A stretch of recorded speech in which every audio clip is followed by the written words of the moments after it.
Tyra Banks says she doesn't want her legacy to be defined by clips on the internet. I refuse to have my legacy be about some stuff linked together on the internet when there were 24 cycles of changing the world. But those clips, and more importantly, the people behind them, are telling a story that's getting harder to ignore. Because according to multiple former contestants, America's Next Top Model wasn't just dramatic. It may have been deeply manipulative behind the scenes. And once you start connecting the dots, it's hard to unsee. In 2020, worldwide lockdowns led millions of people to re-watch the show years after the show had originally aired. What once defined an entire era of millennial reality TV was now being looked at under a modern light. A show that promised young people a life-changing opportunity, a modeling career, industry connections, and in some cases, financial stability, now suddenly felt a lot less like opportunity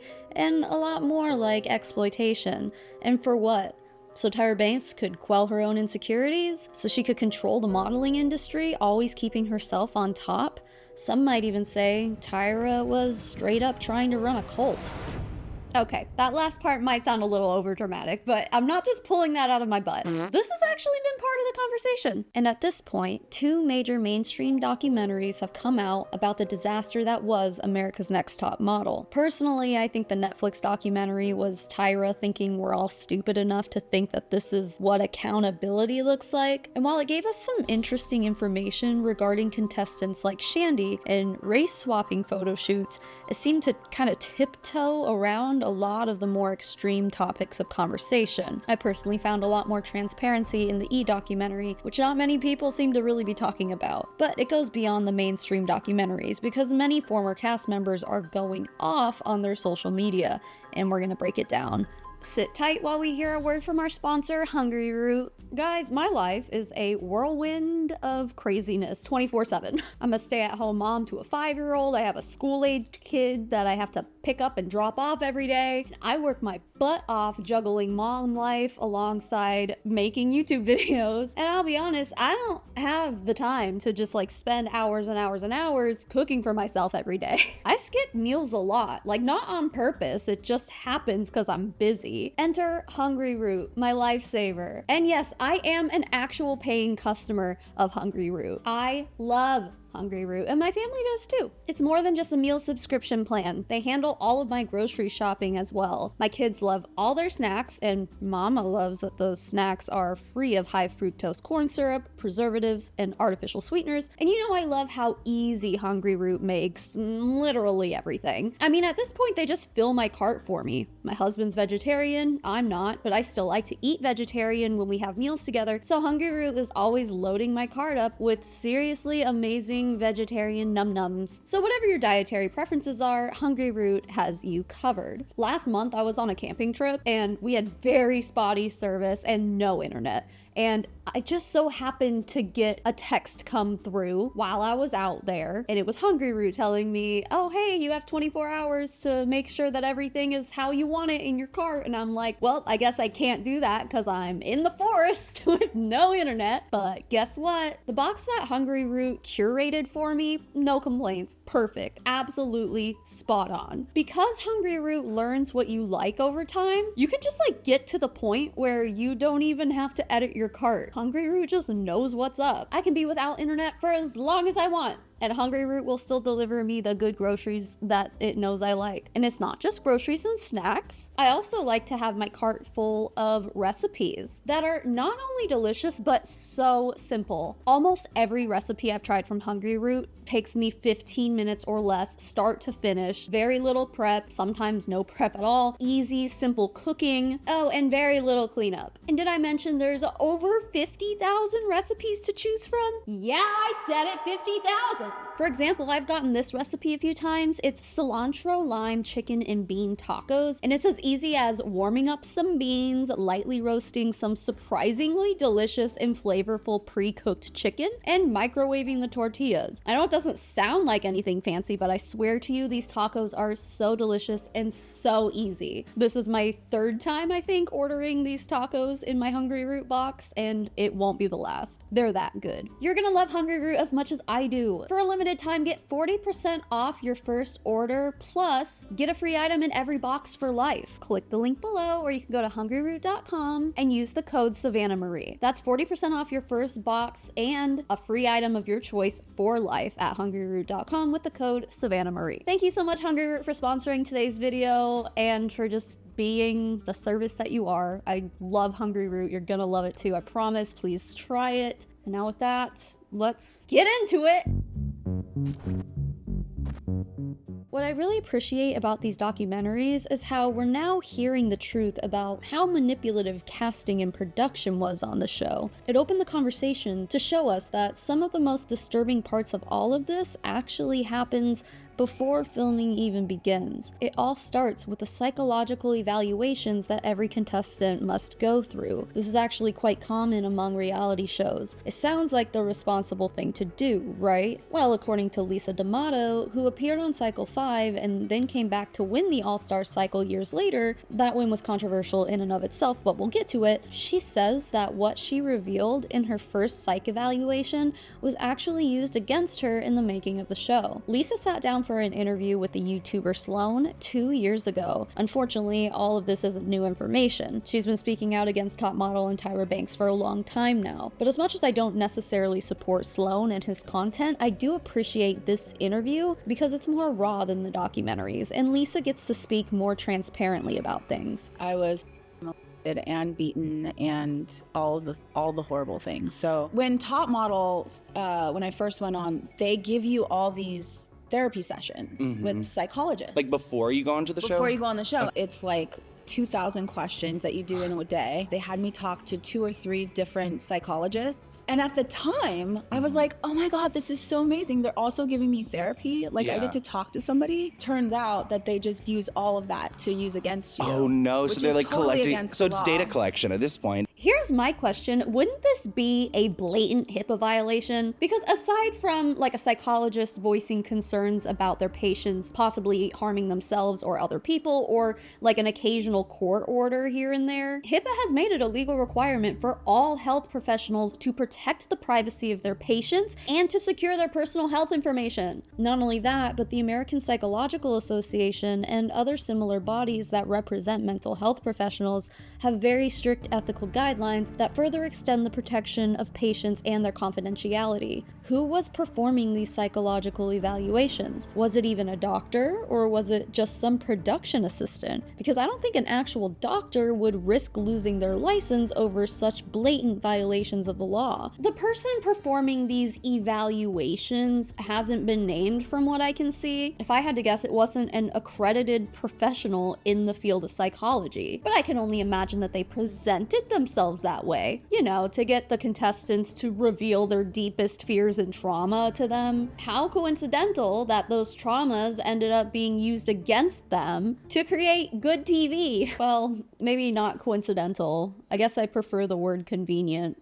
And curiously, Lisa alleges that it didn't even matter if contestants passed their psychological evaluations to begin with. She claims that Allison Harvard and Tiffany Richardson both didn't pass theirs, and yet both of them remain 2 of some of the most remembered cast members in the show's history. Allison Harvard told me that she never passed her psychological evaluations on her original season and also didn't on All Stars. They're letting people on this show that aren't even mentally stable. Angelique said she didn't. We were all rooting for you. Tiffany said she didn't pass. If you remember, before being cast on the show, Allison was obsessed with nosebleeds. No shade, I love Allison Harvard, but I can absolutely see her failing a psychological evaluation with hobbies like that. Nosebleeds. I have a really big fascination with blood. I used to get them all the time as a child. Jealous. But Lisa claims Allison was cast anyway because Allison was already famous online as Creepy Chan. And then Tiffany, oh lordy lord. What a lot of people may not remember is that Tiffany first actually appeared in Cycle 3, where in the first episode, some girl poured beer on her head at a bar and she ended up getting into a fight with her. Bitch poured beer on my weed. And then she was eliminated, only to return again in Cycle 4 to be reprimanded by Tyra in a viral and now memeable moment that we all know. I was rooting for you. We were all rooting for you. How dare you? First of all, we don't know what all went on in her original psych evaluation, but for For the show to cast her a second time after she got into a public bar fight seems to me like it was for ratings, drama, and exploitation. So instead of filtering out contestants who are vulnerable to mentally taxing situations, it raises the question, was this part of the casting decision? Were they intentionally selecting people who have experienced trauma in their lives for the sake of ratings? I personally think so. Lisa also compares her experience on the show to the Stanford prison experiments that took place in 1971.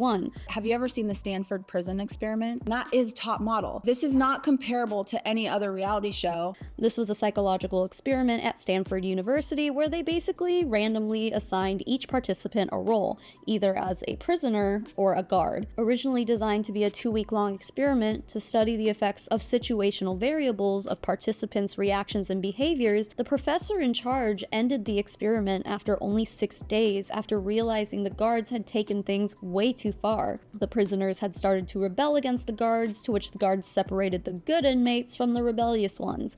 This caused the good inmates not to stick up for the others out of fear that they would receive the same treatment. In Lisa's comparison, she claims that producers would basically assign roles to the contestants, instigate conflict between them, and then turn the contestants against each other. They tell the guards to make sure that the prisoners are always being controlled and doing what they need to do. So a prime example is one of the guys in this prison experiment, he wanted out. They wouldn't let him leave. They started like beating him. Now granted, top model didn't physically, it did harm people with challenges or whatever. And then if he still didn't do what he said because he's decided not to follow the directions of the guards, then they started starving them and then started not allowing them to sleep, keeping them awake.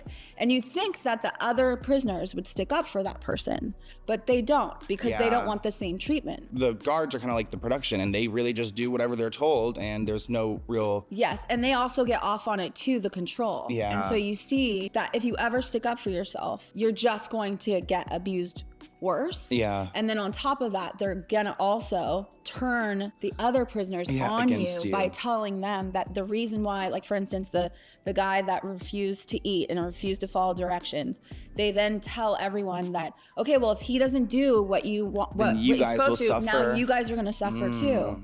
And it doesn't help that the production team would assign roles to every contestant, and they put the girls in situations that would amplify these roles. Every season had a villain, a crazy girl, a dorky, awkward girl, etc., and that was by design and predetermined by the producers. I want to highlight the well-known granola bar incident from Cycle 5, where Bree gets a grocery delivery only to find that her box of granola bars had already been opened and a bar was missing. Bree immediately starts pointing the finger all over the house, and there's never a resolution to this conflict, but rumors have flown around that production was behind this situation, likely to instigate drama. And according to the E! documentary, living conditions for the contestants weren't great either. The contestants were allegedly deprived of sleep, the lights would always be on in the house even when it was time for them to sleep, their food allowances were limited, no one was ever allowed to have cell phones, and for the first few seasons, the girls were rarely allowed to have outside contact with their families at all. They were all sharing a bathroom, you couldn't open a window for a nice breeze of fresh air, and contestants claimed that a girl would faint on set at least once a week due to the harsh production schedule along with everything else I just mentioned. It's no wonder that so many contestants left the show with a bad taste in their mouths, and why conflicts like the granola bar situation would happen. They're all sleep and food deprived, so a missing granola bar is gonna be a bigger deal than it would be in a normal real-life situation. This was blatant psychological manipulation for the sake of good TV. I already mentioned that production would intentionally create storylines and would by all means necessary cultivate conditions that got them the shots and the audio clips that they wanted to portray these false narratives to the audience. If you haven't figured out this part by now, I think it's safe to say that almost nothing we saw on the TV show was real or true. Again, it was manufactured for maximum drama. Therefore, I personally think that most of the things the fandom has held against contestants, from their perceived personality flaws to sound bites that they've supposedly given on the show, should be re-examined. But let's take a look at some examples. Lisa D'Amato is a controversial figure in the ANTM fandom. Honestly, most people hate her. With Lisa, I personally believe the truth lies somewhere in the middle between production's narrative and Lisa's alleged truth. Lisa says some objectively wild things sometimes. Literally satanic people are after me. I felt attacked with Satanism. I don't think she's crazy or some kind of alcoholic struggling with substance abuse like the show tried to portray her as. And what are you doing, alcoholic bitch? But I do think she's impulsive and over-exaggerates a lot of things. But alas, Lisa was, in fact, given the crazy girl edit, which led to decades of public humiliation, given the fact that Top Model played on repeat on televisions everywhere in the early 2000s and are still being streamed in homes everywhere today. One instance that really solidified the Lisa is crazy narrative was the time she peed in a diaper on the set of a photo shoot. The episode doesn't give any context besides Lisa was hanging out with Steve-O and decided to pee in a diaper for no discernible reason. They got plenty of sound bites of the other contestants calling Lisa crazy, further pushing this crazy girl narrative. Lisa walks in with a diaper on, like she has to try to outshine everyone. She's a sick individual. Can I please sit by normal person? Sure. Okay. I am embarrassed as a competitor to be seen with this type of person. I feel disgusted. No woman of class, especially a supermodel in making, is gonna do something as disgusting as pee on herself at her job. She is so weird. If she wins this competition, I hope she uses that $100,000 and checks herself into a psych ward. I'm afraid that Lisa's ruining her chances of winning. But Lisa explained the context behind her decision to do this in her first interview with Sloan. It sounds like he's a dick. Oh, Ken Mock? He's Yeah. disgusting. I told him to stop, please stop harassing me and torturing me with my childhood trauma at that photo shoot. Yeah. And he told me that he wouldn't, and to put my mic back on and go downstairs. That's when I pissed in the diaper.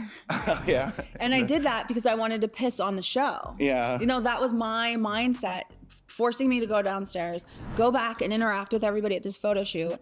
I just confronted you to please stop abusing me. Yeah. You say no. Get back down there, put your mic on. And I saw a bag of diapers. And so I was like, this motherfucker, Ken Mock, is gonna go back around his camera, watch me enter scene again, and it's gonna be all hunky-dory for him. So I decided, because it was the Wild Boys, I put on this diaper and I went down and I just started peeing on it. And it was my way to be like, you know, fuck you to Ken Mock in this show. How interesting that all of that was left out of the final edit. And Lisa even made a point to be like, I didn't even think that was gonna make the final edit because contextually it wouldn't make sense. I didn't think in a million years that they were going to air that because it wouldn't have made sense for anything unless it was like just real quick bonus footage. I was so mad that he refused to not abuse me anymore that I just went into like, motherfucker's gonna get some shit, right? That may have been a naive mistake on her end. Of course, production wasn't about to out themselves as the abusive and manipulative people that they are, but they were going to use it to create a whole different narrative because of course it would make good TV to see a beautiful woman peeing in a diaper. And it actually helped that false narrative because in that photo shoot they were including the Wild Boys. It's easy to be like, oh, well, these dudes were on Jackass and Lisa was just trying to fit in with them. Their craziness influenced her to also let her crazy out. But if we're to believe Lisa, she says it was an act of defiance. Personally, I believe her. After her appearance on Cycle 5, Lisa allegedly received a barrage of hate from ANTM fans. Lisa decided that she needed to set the record straight about the truth behind the show to sort of redeem herself, and she's been speaking out for years. One story she tells a lot is how Tyra manipulated her and lied to her to get her to come on her talk show. I don't think that anyone is in a league like Tyra. She is the queen of abuse. A producer from the Tyra show calls me. I am already very adamant and do not want to go on because it had just aired and I'm getting torn a new asshole, and I realized that they made me look crazy. But nobody knows that they were weaponizing my trauma behind the scenes the entire time. So when the producer calls me and tells me that they want me to talk about my childhood trauma on the show, I said absolutely not. I said I would go on just to be on the show with the rest of the cast. And then after that, I was not gonna do a private interview on her show unless we just talked about makeup and talked about Top Model. I refused to talk about my childhood trauma. $700 to do this interview about my childhood trauma.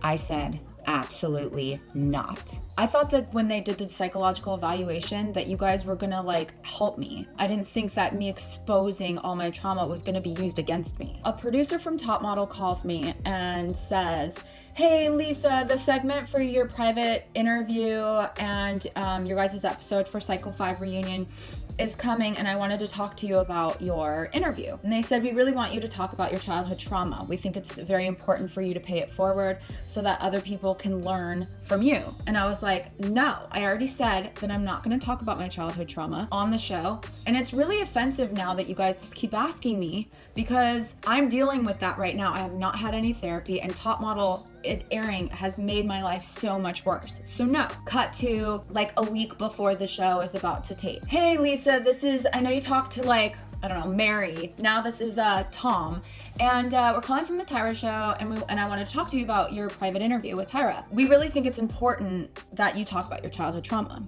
And I was like, I refuse to do it. And they're like, okay, well, if you refuse to do it, then we might not be able to do the segment. And I was like, so we can't talk about me on the show. We can't talk about Fashion Week this year or makeup or anything.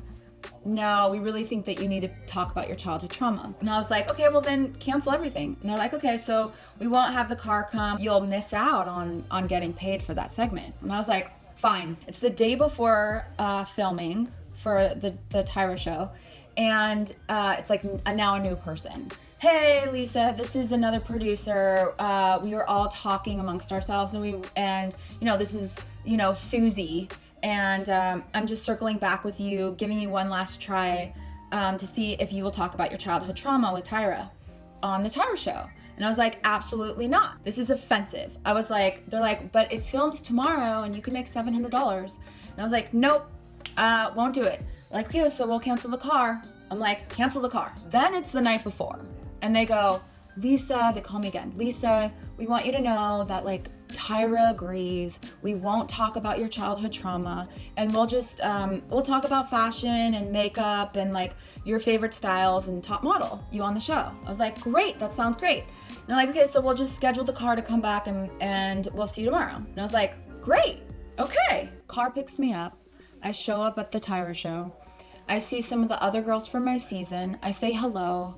I even said hello to Corinne, who was the person that I fought with on the show. So I'm done with makeup. They're starting to walk me towards the green room and towards the front, and my segment is about to start. They line me up and they're like, okay, count to 3 and you go out. The teleprompter, it starts highlighting and it goes, everyone, this is Lisa from Cycle 5 of Top Model. Everyone knows her as being the fun wild child, but what you don't know is that she was her entire childhood. They pushed me out into a live studio audience. I remember feeling like an outer body experience, and I think I went into like fight or flight. And when I walked out onto set, I just remember like the audience was looking at me so crazy. I was devastated. I went to the front where Tyra's just sitting there on her stupid fucking couch, and I grabbed the pillows and I start throwing at her. I was throwing them at the audience, I was telling everyone to fuck off. I was grabbing the cameras, like the ones that are between the aisles of a talk show. I was grabbing me like, fuck you guys. I went bananas. I lost my mind. If there were chairs that I could actually like pick up and throw, I would have thrown them at the walls, not to hurt people. And then right after that, they grabbed me and locked me in a closet. They locked me in a closet. I was banging. You can't lock me in a fucking closet. I was so pissed. And then after that was over, however long that took and how long they locked me in a fucking closet, which is actually called kidnapping against my will, they brought me out and they said, Lisa, we promise. They brought me food, they brought me water, they calmed me down. I was so upset.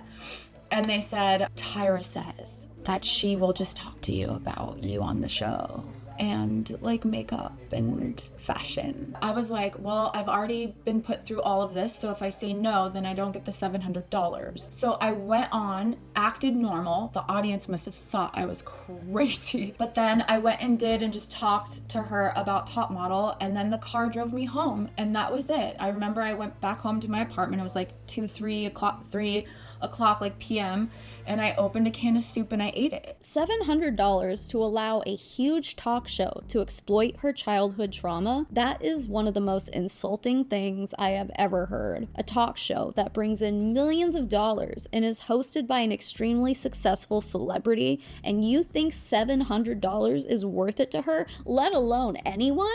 And all of the lies they told Lisa to get her to agree to go on the show, despite her consistently refusing, is so gaslighty and manipulative. These people will say anything to get the interview, video, and audio that they want.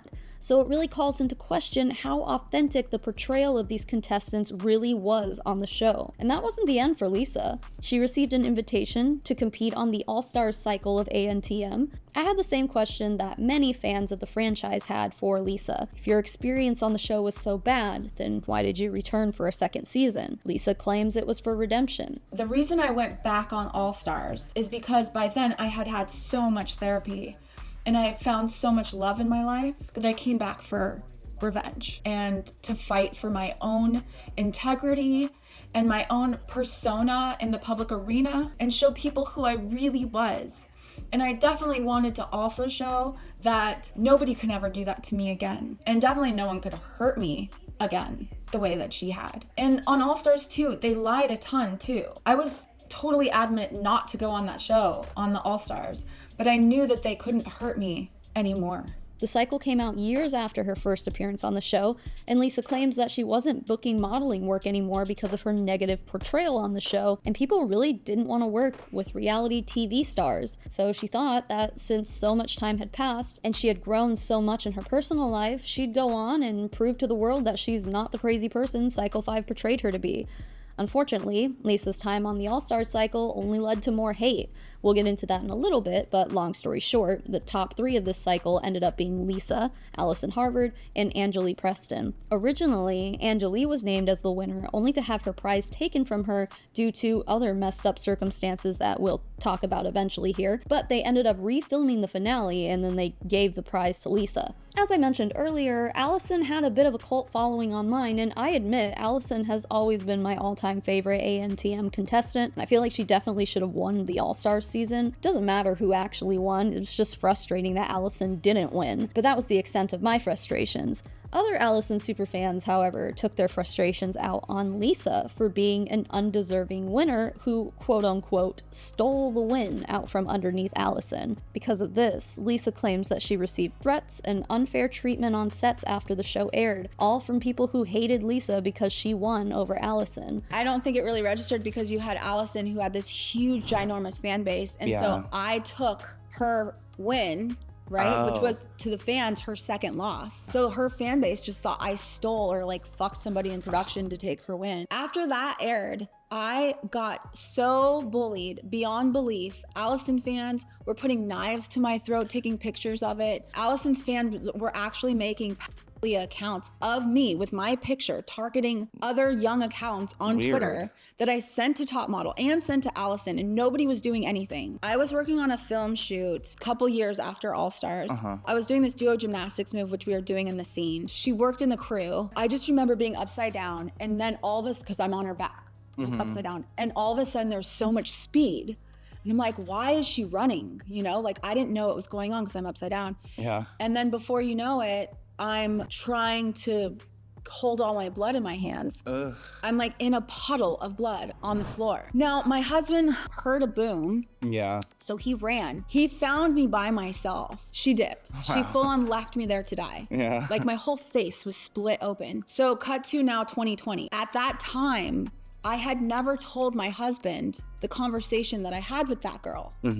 And he had never told me that he found me by myself. I thought all these years that it was just a big accident. So I just found this all out. He told me, no, like she left you. You were by when I found you, you were by yourself. And I was like, what? He's like, it was an accident. She probably got scared. And I'm like, here's the thing though. When I first came to the set, I wanted to introduce myself to everybody. She was the only one that was cold to me. Yeah. And so when I went up to her during the lunch line and I said, hi, my name is Lisa. Like, I just wanted to introduce myself. I said hello to everybody. She was looking down. She goes, oh, I know who you are. And I was like, oh, you do? And she goes, I was like, from where? And she goes, from Top Model. And she goes, I just want you to know that I was not voting for you. She was very firm about it. And I was like, oh. I was like, well, were you fans of Allison? Because she was kind of, you know, like this. Yeah. So it's like, she's probably an Allison fan. Yeah. So it's like, were you cheering for Allison? She goes, yeah, Allison should have won. And I was like, whoa, okay. And still not looking at me. Yeah. And I was like, well, anyways, it's a pleasure to meet you. I'm sorry if you think negatively about me. Yeah. But like, it's a pleasure to meet you. And then my fucking face rips open. I completely understand some of the criticism that Lisa gets, even to this day.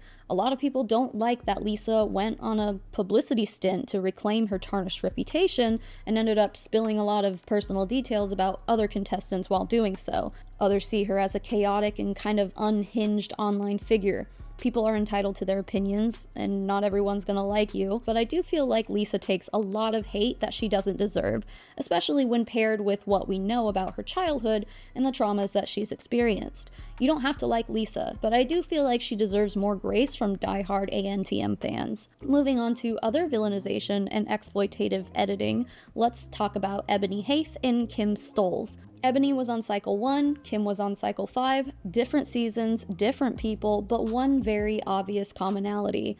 They're both gay, and ANTM milked that from them for all it was worth. Back in the early 2000s, gay culture wasn't a thing that was regularly seen or experienced on mainstream media. Like, Will and Grace was probably the most anyone ever saw of gay culture. I was 12 years old when the first cycle of America's Next Top Model premiered, and I grew up in a very conservative household where I had parents who would audibly express discomfort every time they saw a gay couple kissing. Ew, like that kind of stuff. So this was my first time seeing two women kiss, and I'm sure it was the first exposure to gay culture, gay people, for a lot of other people as well. Unfortunately, editors for the show did a pretty good job at demonizing the LGBTQ community in a world that was still very hostile towards them. While you may think it was a good and progressive choice to create space for gay people on mainstream media, America's Next Top Model played it up more like it was something to be ashamed of. Ebony's a lesbian, and I found this offensive. You think I'm beautiful? Yeah. My beliefs on homosexuality, I think that definitely it is wrong. It says in the Bible that it's an abomination to the Lord. Like, dude, she's like a lesbian. I don't personally agree with it. You tell me why you don't agree with it? I mean, just because I don't agree with lesbian and gay relationships. I met a girl, Kim. She's a lesbian. Everybody has to deal with their own sins. 1 down, 11 to go.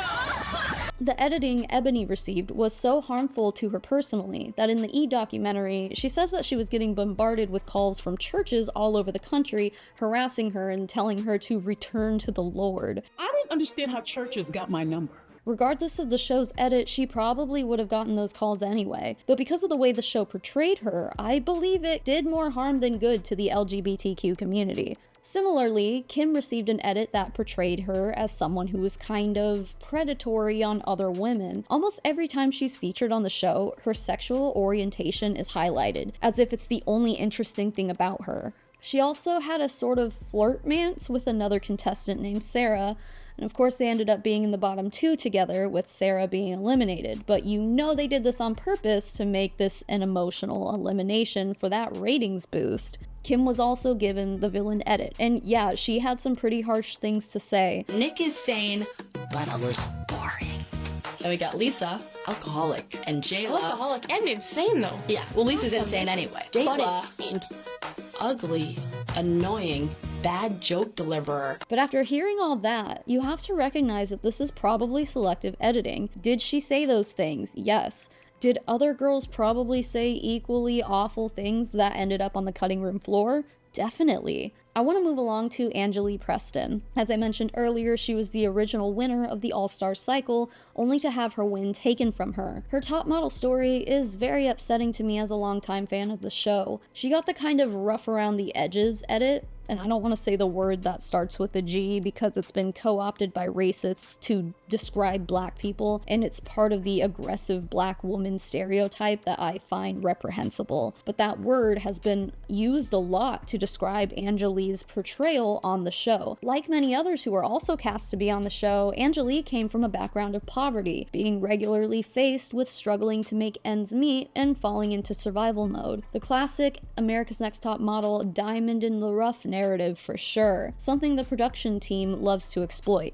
Because of the edit she received after the show, Angelique found out that she had become unmarketable, and therefore she couldn't get signed to an agency or book any modeling work. So when the opportunity came along to do the All-Stars cycle, she jumped at the chance to clean up her image, similar to what Lisa did. But Angelique actually ended up winning the All-Stars cycle, only for the title to be stripped away from her before the show even aired, which required them to refilm the finale, in which they basically just said, hey, Angelique isn't here because she's been disqualified, so Lisa and Allison are our final two. But that's all the fan base ever knew. I specifically remember trying to find answers to this when it was airing in 2011. All of the Googling in the world couldn't tell me what actually happened to Angelique. But the rumor that I heard that I specifically remember believing for years was that she had broken her NDA by sharing that she had won the competition before the cycle had even aired. I remember being convinced that she just couldn't keep her mouth shut and she screwed herself over. I also remember at the time that like some people were saying it was because she was pregnant and she didn't disclose it, which wasn't true, and I'm not sure what the details were about that rumor, but I can now say for certain that both of those rumors that I just told you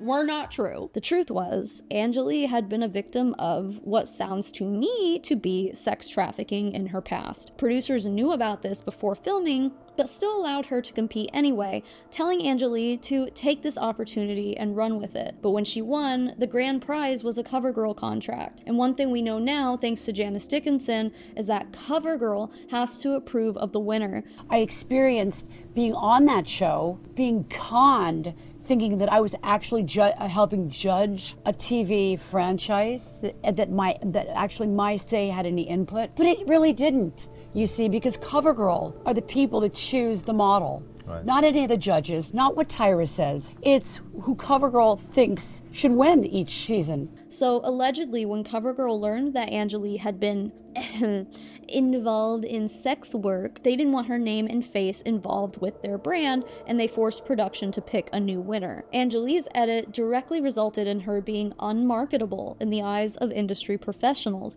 being portrayed as rough around the edges, loud, and aggressive to the fans, and not being able to find work in the modeling industry. But as a happy ending to Angelique's story, she ended up becoming a journalist and is very successful in the field now. I'm so happy that she ended up pulling out of this dark time in her life, and I hope that she continues to be successful in the future. To end this section, I'd be remiss if I didn't mention the most iconic moment of ANTM, Tyra Banks yelling at Tiffany Richardson.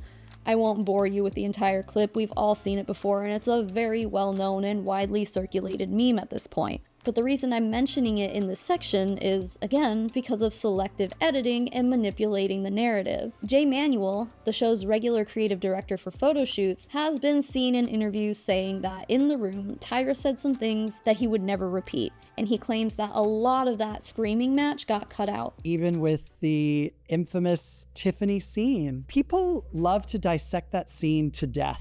I just want to remind everyone that is the final edit that went to air. So what was left? A lot. I mean, like Nigel talks about how he was they were blown out of their seats. On the judgings where you don't see me on camera, I was there along the fourth wall. So I was there that day. And so I also witnessed it. And I can tell you from the production crew side, everyone was like, they didn't know what was happening. It wasn't Tyra's best moment, but it did explode, and it exploded beyond what you see. I even say it in the documentary. I'll probably never repeat the words that were actually said in the room. And those discs, after the edit was locked, those discs were destroyed and the avid bays were purged. So no one will find that real footage. Is it because it was derogatory? It was very harsh. It teetered off the line of, I'm upset, I see myself in you as a young Black woman, blah, blah, blah, blah, blah. And it turned into some abusive language and some weird power dynamic stuff. I mean, one of the lines, when I tell you, like, it haunted me. Like, I remember just thinking about it constantly. Said from who to? From Tyra to her. And I know it's one of the lines that still to this day torments her, Tiffany. I'm sure you're all as curious as I am. What was it that Tyra said to Tiffany that Jay is like, I'll never repeat it? Well, I may have found some of it. While we may never know some of the worst things that Tyra said to her, Tiffany did an extensive interview with BuzzFeed in 2017 where she claims that one of the things that stuck with her that didn't make it to the final edit was Tyra saying, "You can go back to your house and sleep on your mattress on the floor with your baby." With this being the second cycle Tiffany was on, Tyra was well aware of Tiffany's life struggles, and Tyra allegedly used them against her. Tiffany's elimination ended up being a double elimination alongside her fellow contestant, Rebecca Epley. In the BuzzFeed article, Rebecca reflects on this experience by saying she didn't remember the entire wrath of Tyra, but she did say that she felt like Tyra went above and beyond to break Tiffany down. Another contestant who was in the room, Brittany Bauer, agreed, and she said it was definitely harsh, almost like Tyra wanted her to be devastated when she got eliminated. And when Tiffany was not acting that way, it's like she just lost it. There was a lot more anger there, especially in the beginning. The reason I'm even bringing any of this up here is because while the production team was kind of out there trying to make the contestants look as bad as possible, when it came to Tyra, the selective editing was used to make her look like a caring big sister or motherly type. But with both Jay and Tiffany refusing to go into everything that Tyra said, it seems like the mattress on the floor comment probably isn't even the worst of it. But we'll never know because production just doesn't want Tyra to be seen in a negative light. In the documentary, Tyra calmly admits that she went too far.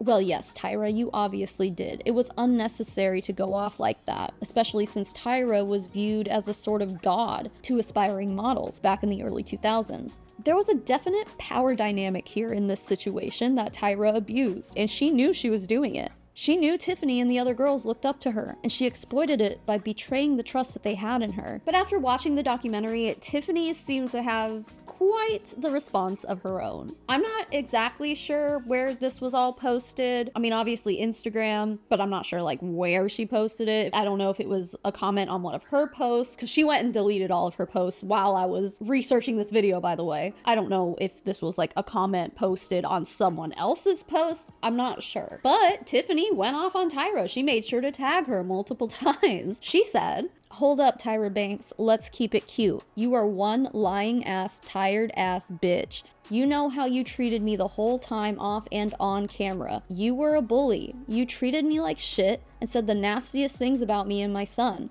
That is not how the argument went, but y'all edited it to make it look like you cared. Also, the Shade Room, your weird ass fans, and you, Tyra Banks. I bet you won't sit down with me face to face and talk about it. Also, my family too. Y'all don't ever defend me. I got more money and helping more people than all or many of the top models, but that's the update y'all give. Damn shame. It's giving y'all still hating on little black ass me. Tyra Banks, ho, just let it go. It's been over 20 years. Others swarmed Tiffany's Instagram to ask her why she didn't participate in the documentary. In response to one comment, Tiffany wrote, "Because every time I speak, I'm so misunderstood. I would rather not speak." And that's very sad to me because sure, the girl has been through some traumatic stuff in her life and she's not this pristine, perfect, happy-go-lucky little girl next door, but I don't think that this is an issue of being misunderstood. This is an issue of being under the control of a multi-million-dollar NDA and not being able to say the things she wanted to say. And whenever she did speak while on the show, production did her dirty. They tried to make her look like she was someone who just didn't care. They tried to make her look like a quitter, when the reality was the show was breaking her and other contestants down. It's not that she didn't want it enough. It's that she was being pushed so hard that her mind wasn't mentally in it anymore. She was probably just in survival mode, and not everybody wants to push through being berated just to win a reality show. And what did the show do to her? They gave her global meme status and, like many other contestants, a lifetime of humiliation and public misconceptions. So now that you know some of the dirty things the production team and, by extension, Tyra Banks tried to get away with narrative-wise, you should know the manipulation on the contestants does not end there. We've gotten a few details about the contracts that the contestants had to sign before the show even began filming, and it's bad. According to Lisa, she says that she brought the contract to her attorney to read over, and the attorney told her not to sign it. Of course, the NDA said that she wouldn't be allowed to talk about production for 10 years, but that was only the beginning. And I had had my attorney look over it. They said this contract is literally shit. And are you talking about like cycle like 5 contract or like 17? This is cycle 5. But she's like, this is not good. I just want to let you know that if they do anything to you, nobody's liable. They're going to control your career. So definitely whatever you do, don't win, just be memorable. She knew that I'd been modeling for 10 years already. So she's like, you'll probably kill it. And this is probably just me being overprotective of you.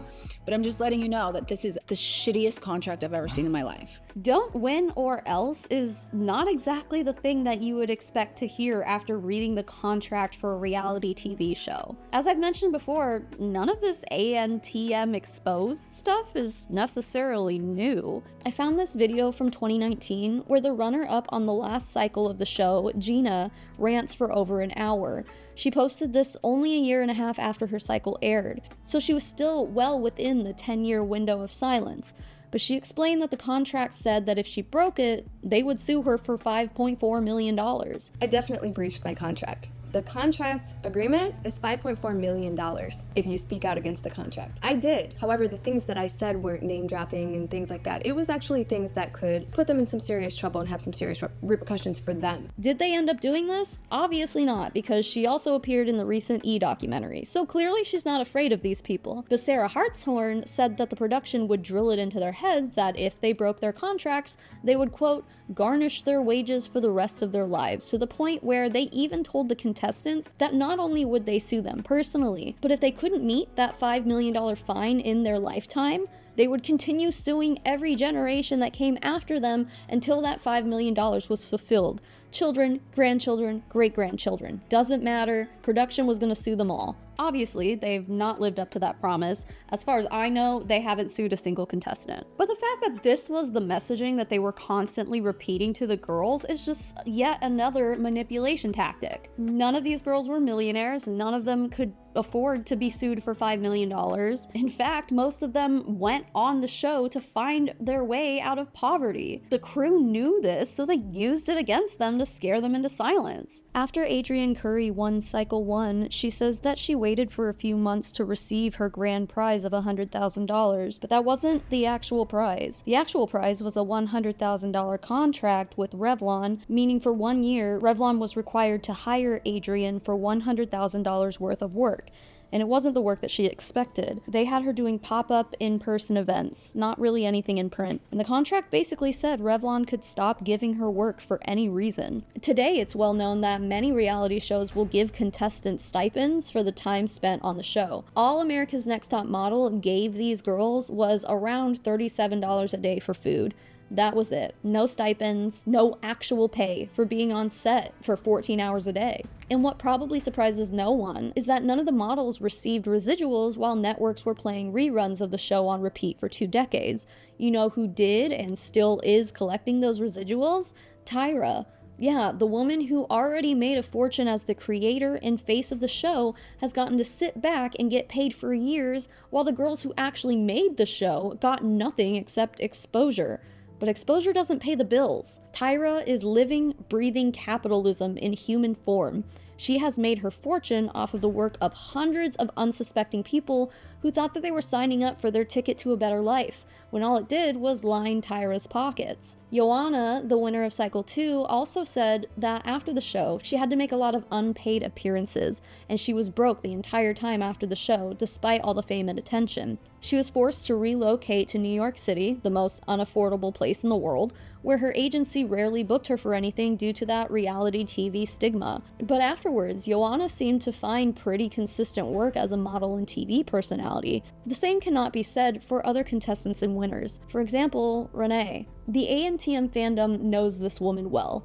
Quite frankly, she's always been one of my least favorite contestants of all time, but of course now I can admit that maybe it was just the way it was edited. But she was always sad, pouty, whiny, and overly serious on the show. A struggling, pretty blonde girl with a young kid at home but no personality is basically how she was portrayed. After the show, however,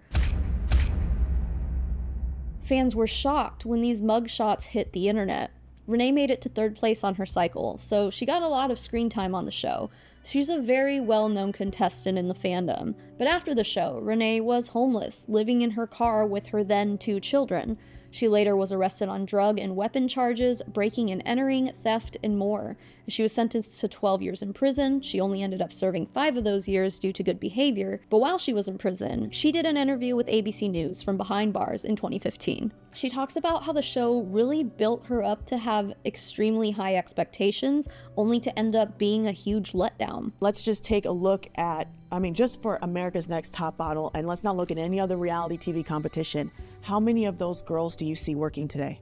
Very few. Very few. Even the winners. Most of the winners are just on doing their regular life or barely making it in the industry. It's almost like a setup for failure. Once you're done with reality TV, they don't look back at you. They don't, there's no like check on you and see how you're doing, and it's just over. It's done. And it's kind of all this build up and then for just a very big letdown. She was told no by agency after agency and couldn't find modeling work at all due to what she calls a reality TV stigma. Everybody says, well, wow, you have all this great opportunity, but when it comes down to it, I got into the world and I went, okay, like here I am, ready to do this. And it was just closed door after closed door after closed door. I felt like a failure because I couldn't get past the reality TV stigma that had been put on me. And as we've already discussed, this isn't just something Renee experienced. Most other contestants, even those who won their cycles, ended up struggling to make it in the industry after the show too. And as we all know, the models were not given resources after they left the show. There was no outreach afterwards to ensure they'd be successful in their line of work, which left contestants feeling alone and forced them to feel like they had to give up. Renee seems to be doing okay these days. She has a TikTok account, although she hasn't posted to it since the end of 2025. But last I heard, she's living on a farm with what appears to be at least one of her kids and an older relative. Although she did suffer a traumatic brain injury after being trampled by a horse, and she now has frequent seizures and memory loss, at least it appears as though she's happy and surrounded by a decent support system. I wish only the best for her moving forward. Renee's story is obviously one of the more extreme outcomes to come from ANTM, but it's a testament to the expectations versus reality that these contestants have faced during and after their time on the show. America's Next Top Model raked in millions of dollars off the exploitation of these young and vulnerable people, collected all the money for themselves, and never wanted anything to do with any of them ever again. Well, unless it was to become even more of a spectacle on Tyra Banks' talk show. Other than that, it's a classic story of exploitation at the hands of rich, famous, and powerful people, and at the expense of the little guys who are just trying to better their lives. For most of them, they didn't get the outcome they expected at all. So we know the contestants on America's Next Top Model were exploited for profit, but we haven't even gotten into the physical and emotional harm that they experienced because of the show. From very obvious body image issues and EDs to unsafe situations and more, there's not enough money in the world that would have made these experiences worth it to the models. And obviously, yes, trigger warning, we're going to be talking about EDs, so feel free to skip this section if you need to. Multiple former contestants have spoken out about what the show did to their self-confidence, and it wasn't positive. Each cycle, America's Next Top Model would usually have someone that they considered to be plus size. Now, obviously, anything over a size 2 in runway modeling is considered plus size, but if you put that person who's a size 4 or a size 6 in front of almost anyone, they're likely to comment on how skinny that person is. A plus size person is totally different from a plus size model, but the show never really made that clarification. You're very beautiful.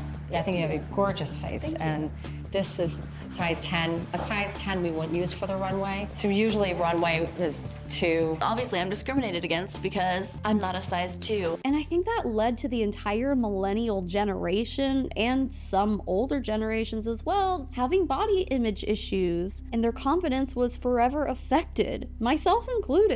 I have always thought that I was too big. Like, even, I'm not even kidding, guys, when I was 105 pounds, I was just like, nah, I'm too big to be on this show. I look at my pre-baby pictures and I'm like, damn, you were snatched. I cannot believe that I ever thought I was big. And as wild as that might sound, I'll be like, Savannah, you were 105 pounds. Like, how could you think that you were big? I think it's because I grew up watching this show and I watched it on repeat so freaking much. It was dangerous to be broadcasting body shaming in the way that they did, because look at where we are now. And I know that many others in my generation are right alongside me with the body image issues. And I think ANTM had a lot lot to do with that because of how influential the show was at its peak. For example, on cycle 1, the quote-unquote plus-size model was Robin Manning. Back then they called her full-size, but Janice Dickinson famously said she'd never become a model because she was, in her own words,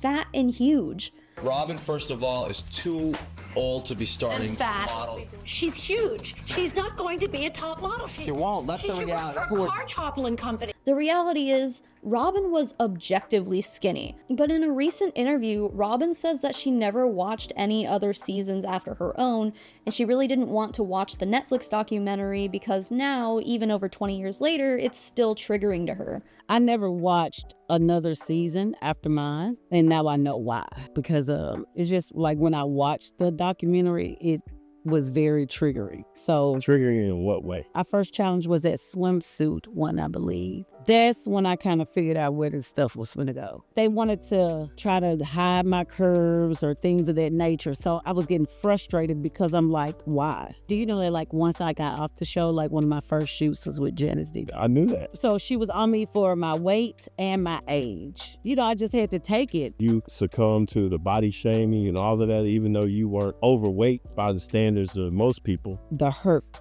from the show and the constant, you know, like belittling. Once I got into the industry, it manifested. After I got off the show, the little piece of me was like, okay, you're not enough. You're not thin enough. I developed an eating disorder, and it had gotten to the point to where I was rewarded from that because like the smaller I got, the more work I got. I couldn't even keep anything down. That's something that could like take a person out.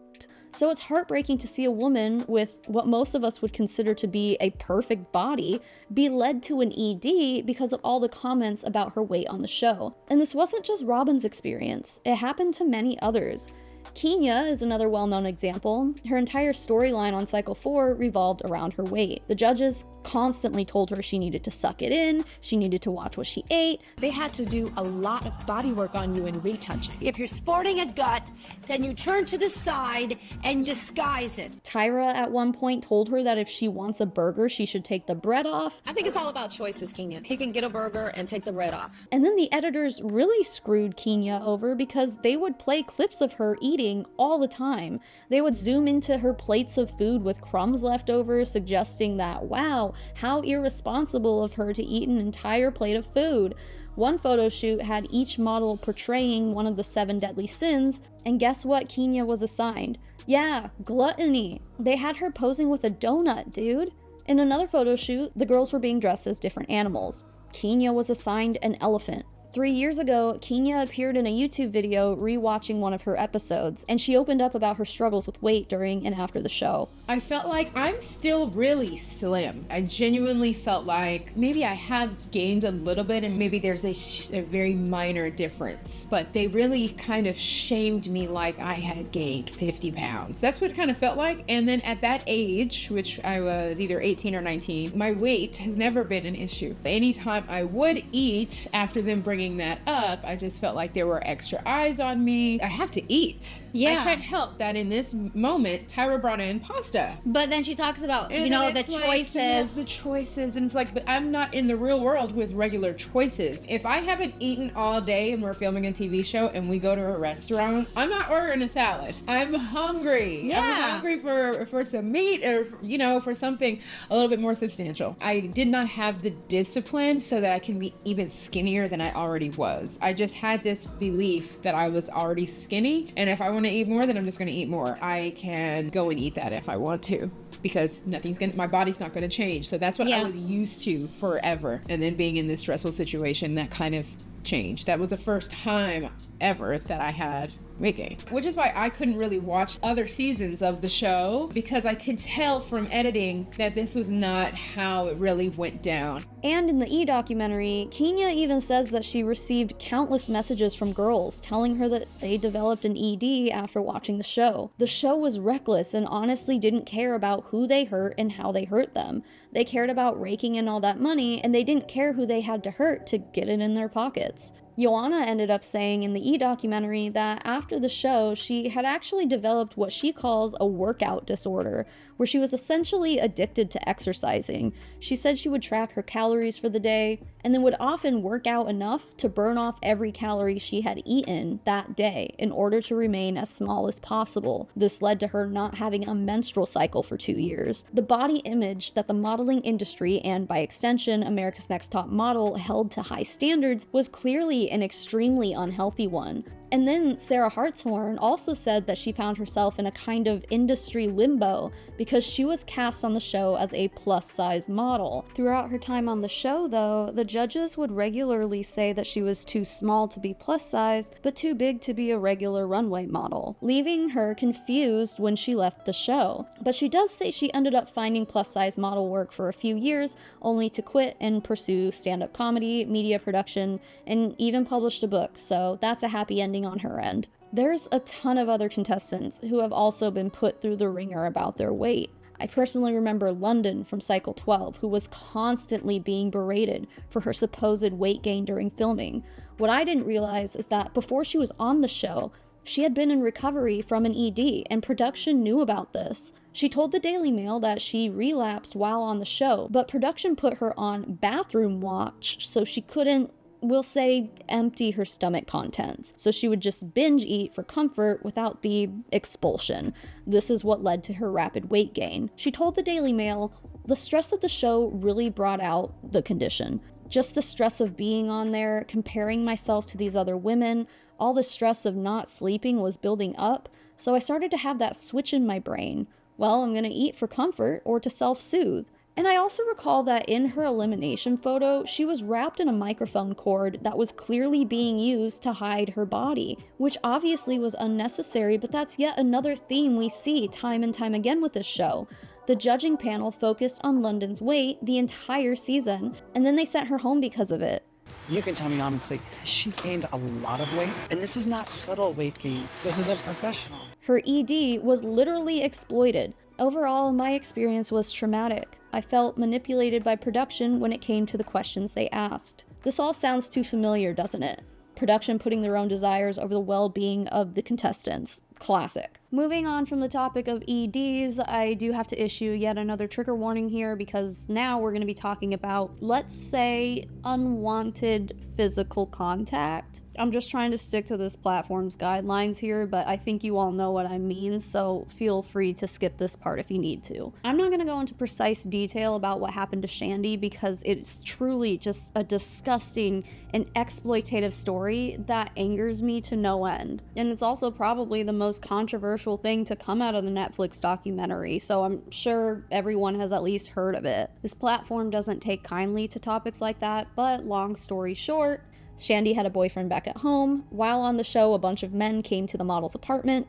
Production encouraged Shandy to drink to the point of blackout, and then the camera crew basically filmed her being unconsensually preyed upon. And then they filmed the entire conversation that she had on the phone with her boyfriend about it, and then the segment was edited to make her look like she consented, and the whole world thought she was a cheating scumbag for 20 years, and she basically lost everything after the show. I highly recommend watching the Netflix documentary to hear about what happened to Shandy, because it is beyond messed up, and my heart absolutely breaks for her. I will also briefly bring up Kenya's experience with the male model named Bertini. He was on set giving her unwanted attention and physical contact. Again, not going into precise detail because of the nature of this stuff and how the platform deals with it, but Kenya appears in both the Netflix and the E! Documentary, and she talks about this situation in both of them. With Kenya, she got on set and a male model started flirting with her.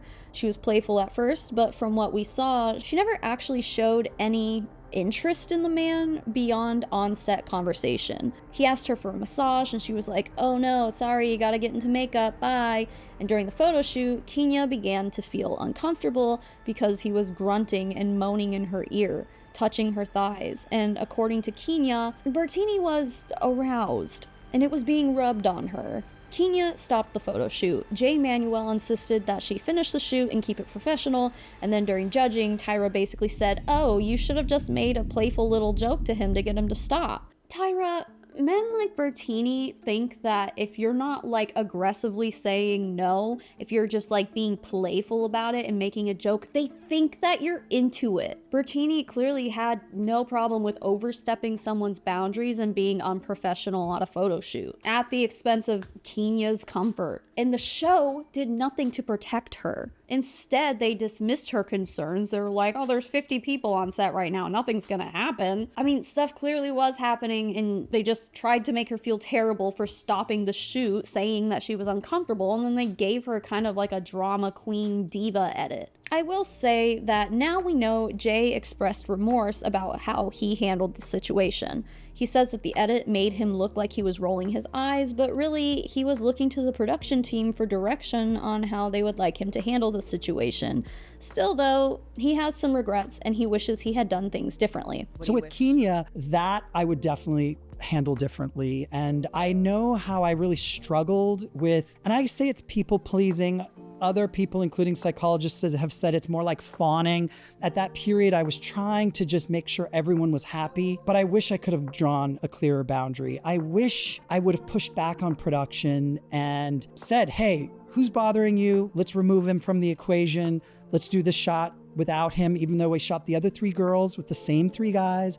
They were all doing the same thing with those girls and touching the girls in the same way. It didn't matter that I felt that it looked the same, it's how she felt. Bertini allegedly was reached out to for comment about the situation, where he just said, it wasn't my intention to make her feel uncomfortable. I just wanted her to have a good picture. Okay, sure, bud. Situations like these have lasting effects on the victims who experience them, and America's Next Top Model had no problem perpetuating a system of exploiting vulnerable people for money and good ratings. Speaking of good ratings, let's talk about how the show utilized shock value in crazy moments for the sake of good TV and high ratings. Let's all be honest, America's Next Top Model was good TV. That's why we all watched it, and that's why it played on rerun for decades. Well, once the whole smize and booty tooch things got going, we all know that that's when the real cringe started. Smize! Smize! Smize! But these shock value moments aren't accidents. They were intentional. I know we've all heard about the extremely problematic race-swapping photo shoots that they've done a couple of times. These photo shoots are so problematic, in fact, that Hulu removed those episodes from their streaming platform. Unbeknownst to the audience at the time, Jay Manuel also says that he was extremely uncomfortable with it and asked to be excused from the shoot. Unfortunately, things didn't go the way Jay wanted, despite being very vocal to Tyra and the production team about his discomfort. What happened was there was this meeting, she came up with this idea, and everyone, including Ken Mock, all went, huh? I didn't want to challenge her in the meeting, but when I stepped out of the meeting, I said to my co-EP, I can't do this shoot, and told them, look, I'm uncomfortable. My parents grew up under apartheid in South Africa. I just don't think this is a good idea, and I can't represent on television, like what is my family even gonna think? Tyra and Ken came to me privately, and Tyra was lovely about it. She said, look, you will not wear this. I promise to you, when we get to judging, I will open judging and make it clear that this was 100% my idea. And I asked her, can you just come to this shoot and we'll introduce it together? And she said, no, that's your thing. I did everything that I could do. I asked to be excused. I asked we could write it into the story somehow. I did everything that I could. And I think even today, I'd probably do the exact same thing. You know, when you have a network contract and then they basically say you have to show up, you show up. And I did think about calling in sick that day. I'm not gonna lie. I thought about like, oh, I'm sick, I got a fever.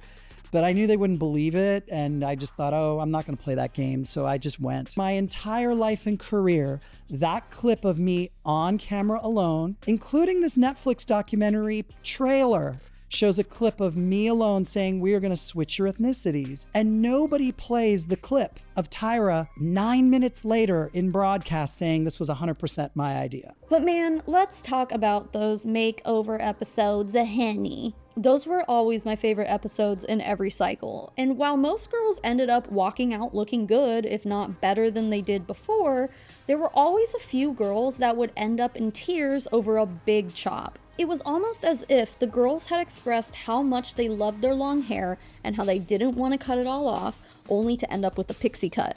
After everything we know now, come on. Tyra and the production team knew exactly what they were doing. They did this on purpose. shock value for ratings. But one story that really rubbed me the wrong way as a person who suffers from trichotillomania and has a lot of childhood trauma because of my hair situation was the story of Gina. Gina has alopecia, an autoimmune disorder that causes hair loss. It's difficult to treat, and it leaves people with lasting self-image issues extending to socially ostracizing themselves out of embarrassment or shame. I understand that embarrassment and shame. It's real and it can be debilitating. Despite being edited to look like she was happy with her makeover, and she was presented as someone who's proud to be bald now, this wasn't reality at the time. What they did to her actually feels beyond cruel. In the documentary, Gina explains that prior to her getting her makeover, she was actually told that she would be getting a new wig for makeover week. When she got to the salon, though, they just shaved her head. And did she look incredible with the shaved head? Yes, she pulled it off fantastically, but she was not happy with it herself at the time. I will say, though, scrolling through her Instagram today, I can see that she's been doing a lot of modeling after her time on the show, and she's embraced her bald head, and that makes me so happy for her. Still, though, what they did to her and many others was wrong. It almost feels like when contestants sign on to do the show,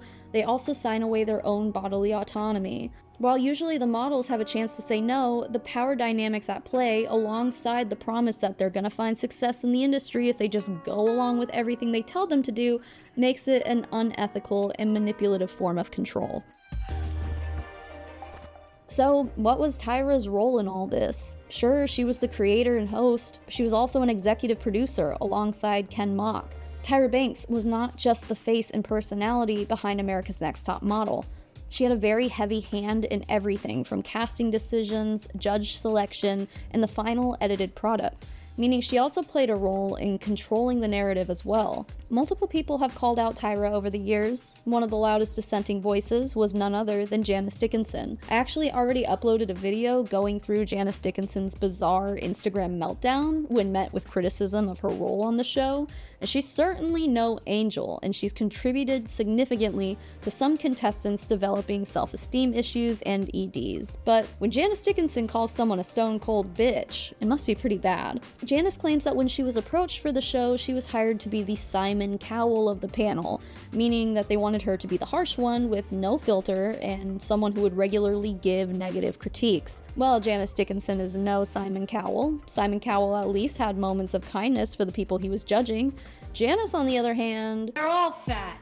The entire room is fat. I'm fat. You're all fat. Get your hair off and go over there. Robin, first of all, is too old to be starting. And fat. She's huge. She's not going to be a top model. She won't. That's she the should reality. work for a car toppling company. Sip it, bitch. Sip it. You're dead, mate. Well, let's just say she's kind of a monster. Not kind of. She was the wicked witch of the modeling industry, and that's putting it nicely. I mean, she basically claimed that she was only ever being mean because production kept asking her to be the bully. However, given the fact that after her time on Top Model, she started her own modeling competition reality show and she was just as harsh, if not worse, to the girls, I'm gonna say she's bending the truth on that one. But one claim that Janice makes actually has a leg to stand on, and that's how, allegedly, Tyra didn't want any of these girls to end up being her competition. Actually, Jasleen Gonzalez basically accused Tyra of the same thing in the documentary as well. This is a crazy mindset for me because she started ANTM right as she was about to turn 30, which in the early 2000s modeling industry, that was like ancient. Now, I'm not saying 30 is old. I'm in my mid-30s and I'll fight anyone who says 30 is old. But Tyra came up with the idea for the show to basically stay relevant. She was aging out of being a Victoria's Secret model. New models entering the industry were 10 or more years younger than she was, and the industry obviously loves youth. Yes, Tyra was a famous supermodel, and we all know that she's objectively one of the most incredibly beautiful people on the planet, but she couldn't compete with younger people, really. That allegedly didn't stop her from putting in the contract that she would never allow any of the contestants to surpass her in fame and success. All the America's Next Top Models, there's maybe like 10 that have like somehow broken through the stigma of top model because the contracts really hold you down. And the contract actually states in there in so many words, very legal terms, that if you win or if you're on the show, that Tyra, she'll make sure that nobody goes past her. Remember, take everything that Lisa says with a grain of salt because she's really good at over-exaggerating things, but I would love to get my hands on one of these contracts. So if anyone who's listening to this happens to have said contract, if there's any ANTM alumni that are watching this that want to hand it over so I can look at it, email me, send me a message on Instagram, whatever. I really am interested to read through this contract, because if what Lisa says is true, that's wild. To contractually obligate models, aka women that you're trying to mentor and help them get a foot into the modeling industry, like to obligate them not to ever pursue fame and success that's like anywhere near the level of Tyra Banks, like that just feels so malicious. And it calls into question Tyra's true intentions when creating the show in the first place. Personally, I think it was a vanity project with the sole intention of keeping her relevant. And hey, it definitely served its purpose, and she profited off of it big time. And Tyra Banks isn't safe from personality critiques either. In Sloan's interview with Lisa, he asked her what Tyra is like in person. Remember, Lisa was a contestant on 2 cycles of the show. She spent more time around Tyra than most other contestants ever did. And to answer Sloan's question, she basically just said, I don't know. Not a lot of people can say they've met Tyra Banks, and you've been around her a great deal. What is she like? I wouldn't know. Cycle 5, she seemed really nice to me in the beginning. As time went by and I went on All Stars, I saw a huge difference in the way that she was. Definitely not present, doesn't care. Many have said that Tyra seems like a very private and guarded person. And maybe I'm being too gracious when I say this, but I think that personality trait makes sense for someone like Tyra. She was young when she got famous, and as we all know, the modeling industry is very exploitative. So she had to ease into fame while also being surrounded by people who just want things from her. I have my guard up at all times too. But a lot of people online accuse Tyra of being a narcissist. I'm not here to armchair diagnose, and this might be a hot take. I think some level of narcissism, or at least performative confidence, is almost required in certain industries. Think about influencers, performers, models. You have to be confident enough to put yourself out there, whether that confidence is real or not. Sometimes it just depends on how good you are at faking it. Modeling especially demands confidence. You are expected to take risks, look ridiculous sometimes, and walk into rooms where you're constantly being judged. Tyra did all that and clearly thrived in it. But that kind of confidence can also be a mask. Personally, I think Tyra comes across as a deeply insecure person, and those things aren't mutually exclusive. Confidence can be a shield for insecurity. She's talked about being bullied growing up and struggling to fit the industry standards early in her career. And in an industry where you're constantly being critiqued and rejected based on your appearance, how could that not affect you? I don't think you survive in modeling without at least pretending it doesn't. For Tyra Banks, things got even more difficult in the modeling world because at the time, there really was only room in the industry for one black supermodel, and that was Naomi Campbell. Tyra claimed that when she showed up on the scene, the press had already declared Tyra and Naomi to be rivals before the two had ever even met. This led to their first meeting when Tyra says Naomi was cold and unfriendly. Tyra and Naomi did some work together, and Tyra seems to remember every detail very well. Do you remember the Azadina Laya fashion show that we did when together? we had the braids. Yes. Yeah. And I called my aunt. I said, she's right behind me. Oh my gosh, she's so beautiful. She's right here. Can you believe it? Can you believe it? Can you believe it? But Naomi, do you remember what you said to me? That's something awful and cruel. Awful. What did I say? You said, I heard you talking about me. You called me the B word. And you said, and we have a photo shoot to do in Anguilla, and it's not going to be pleasant if you're talking about me like that. I probably did say that. And then we went on that trip. I was like, I called my mama. She brought me into her room and gave me vitamins. She was so sweet to me. I remember we were at Cap Juluca. Yes, we were at Cap Juluca. Yeah. But I remember being on a boat. You came and you sat down next to me. Right. And you're like, sweetie, are you okay? Are you okay? And I said, actually, yeah, I'm okay. And then you said, I have to ask you something. Do they try to make you look like me? Right. And I said, I don't know about so much now, but in LA, yeah, they really did with the little short black wigs. That. You told me that, yeah. Yes. And Naomi, you got up, pushed me away, and said, yeah, I thought so. And you turned. I did. You went from the sweetest woman that was giving me vitamins to someone that terrified me on that trip. Oh my God. And Understandable, I can I understand. was told on that trip that I was sent home because you didn't want me there anymore. We did a fashion show. I don't remember what it was. It might have been Jenny or something like that in Milan. You came up to me right when I was about to walk out. You said, "You'll never be me. Don't ever think that you'll be me," and something like that. I said that? Yes. I know the person that I am. I've never said that in my life. So, but if that's what you remember, I accept that. But it's not, doesn't sound like me to people that would know me. I'm not sure if you're understanding that experience between you and I was one of the most difficult times in my entire life. While it doesn't really seem like Naomi took any responsibility for what Tyra says happened, you can really tell that Tyra has deep feelings about this rivalry with Naomi, because according to her, she almost quit modeling because of it.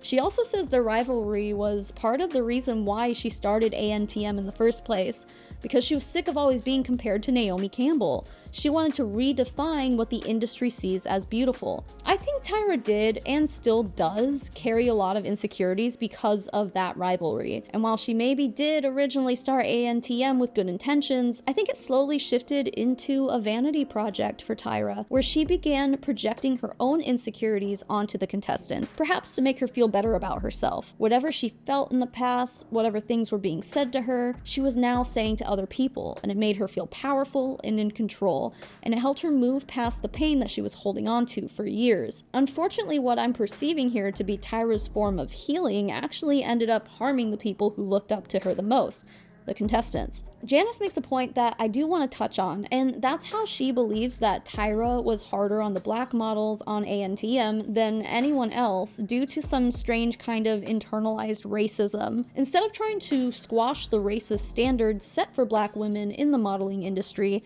many critics of Tyra say that she actually perpetuated them even further. I'm black and proud, you know what I mean? But I'm not like walking on the red carpet. I'm black. Yeah, I'm proud. And I mean, yeah, Tyra forcing white women to straight up wear blackface isn't helping. It's bizarre that she thought it was. But anyway, Tyra admitted that she had a nose job early in her career to make her nose appear smaller and thinner. Now, personally, I don't think anyone should be shamed for getting plastic surgery, regardless of their gender, race, age, whatever. But there obviously are some valid criticisms that can come from this revelation. And listen, I am obviously somebody who will never be able to fully understand so many of the struggles that black women face, especially when it comes to being confronted with societal beauty standards. So I'm gonna include a clip here from a YouTuber called Mayowa's World. And sorry if I'm butchering that pronunciation, I'm not sure, I'm probably saying it wrong and I apologize. But she comes from a place of personal experience and all this, and she can say it better than I ever could. But first, for context, she's talking about the time where Tyra basically strong-armed Danielle into closing the gap in her teeth. Danielle loved her gap and wanted to keep it, and Tyra was like, "You better close that gap or you're going home." Danielle went on to win that cycle. But then only a few cycles later, a white woman showed up with a gap in her teeth and Tyra had it widened. There's a lot of hypocrisy here, but I'll let Mayowa explain it. And they were talking about how a gap is so beautiful. A gap in the middle of the mouth is often associated with African features, but you like those features on a white woman and you don't like it on a black woman. It looked like she had her nose job pretty early into her career. And I wouldn't be surprised if someone told her in a very rude and harsh manner that if she wanted to see success in the modeling industry, she would need to change her nose. And she quickly went and got her nose job. And the nose that she got made her nose more slender and made her nose less Afrocentric. And I wouldn't be surprised if that kind of harshness of how she was told to change her nose and how normal that was to say is also the same thing that she told Danielle, and that same energy that she had, because I'm sure she didn't feel like she had a choice. And so she framed it to Danielle like, you also don't really have a choice. If you don't change what I don't like about you and what I feel like white people won't like about you, you're not going to work with me. So obviously this is speculation, but I think it holds enough weight to talk about. Tyra may have experienced someone aggressively telling her like, you'll never be successful unless you change the bone structure of your face. And now 20 years later, here she is on a judging panel telling another young black hopeful that she needs to change the bones in her mouth in order to be successful. And it just feels like projection. You could also say the same thing about Ebony. In her cycle, the judges said her skin needed work, which led to Ebony moisturizing a lot, and the girls were mean to her about it. Moisturizing is obviously good advice for most people, but Ebony had the most beautiful skin. Like, have you seen her? She has naturally glowing, beautiful skin, but again, it raises the question, is this coming from a place of projection? There's also an interesting moment of hypocrisy with Yaya on cycle 3, where the girls have to accessorize their outfits with a hat. Of course, there was this kind of traditional African hat that could have been chosen, but Yaya decided to choose a cowboy hat for herself, explaining that the African hat would be too distracting from her more African-styled shirt, and she wanted to express her heritage with jewelry instead. Why did you choose the cowboy hat? It's more on the simple side compared to the other hats, so that I can go crazy with accessories and express myself without being cliche. Tyra didn't like that. Well, I mean, the other judges didn't either. Nigel and whoever this guest judge is really wanted and expected her to choose the African hat because Yaya's African.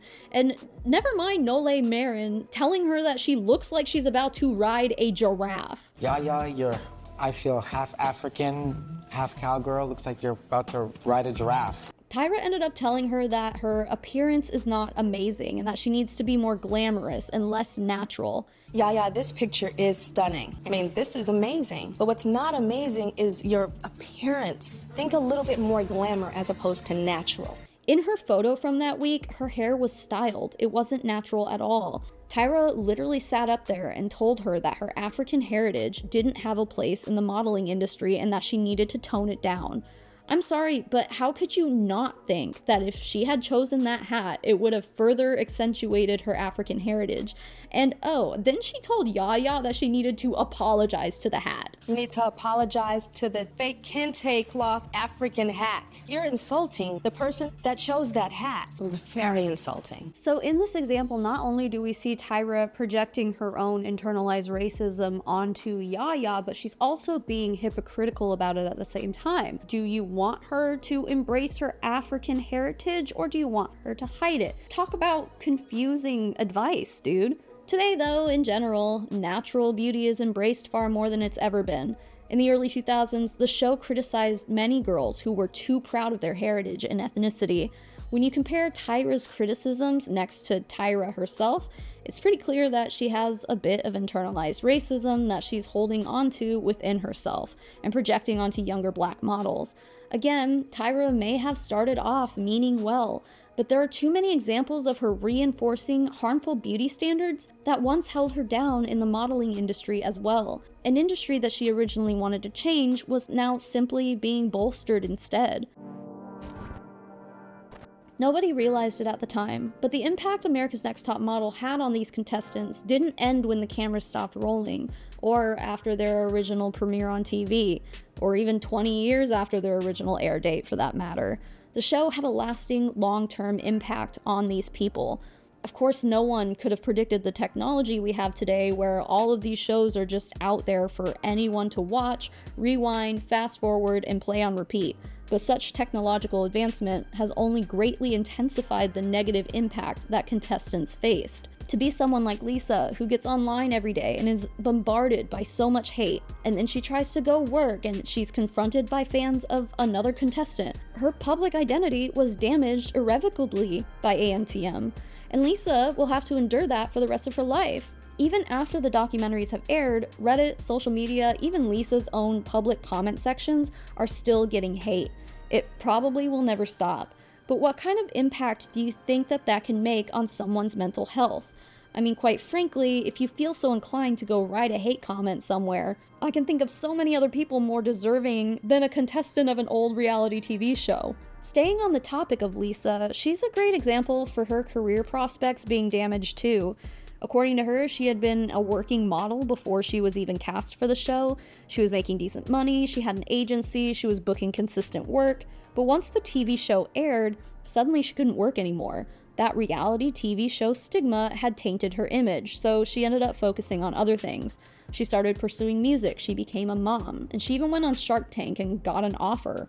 That business seems to be working really well for her today. Obviously, not everyone who was on the show got a happy-ish ending like Lisa, and the resurgence of ANTM's popularity is probably a thorn in the side of many contestants. Us millennials, and older generations as well, watched this show so much when it was fresh and new. Years went by and maybe we all just kind of forgot how bizarre and problematic the show actually was.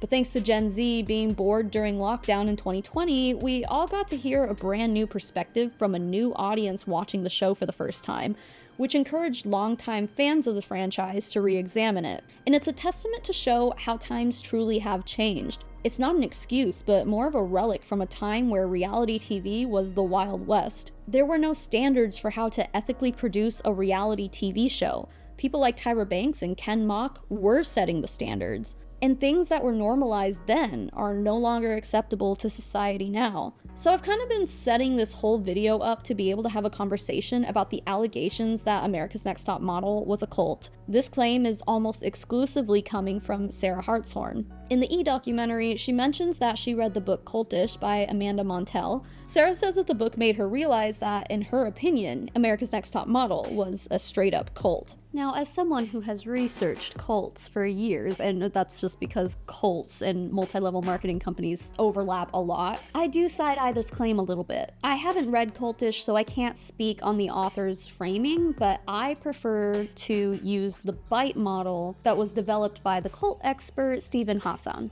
Behavior, information, thought, and emotional control. Starting with behavioral control, a lot of it does apply to ANTM. The show controlled contestants' appearances, sometimes in extreme ways, restricted food, sleep, and free time, and forced them into high-stress living conditions. There are even instances of the obey or go home dynamic.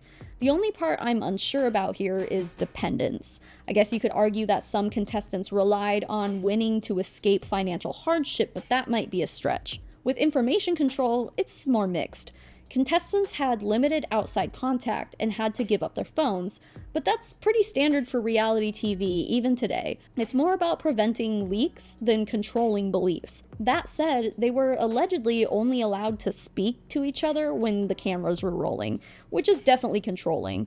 Production also used personal information to stir drama, which is manipulative, but not necessarily cult-like.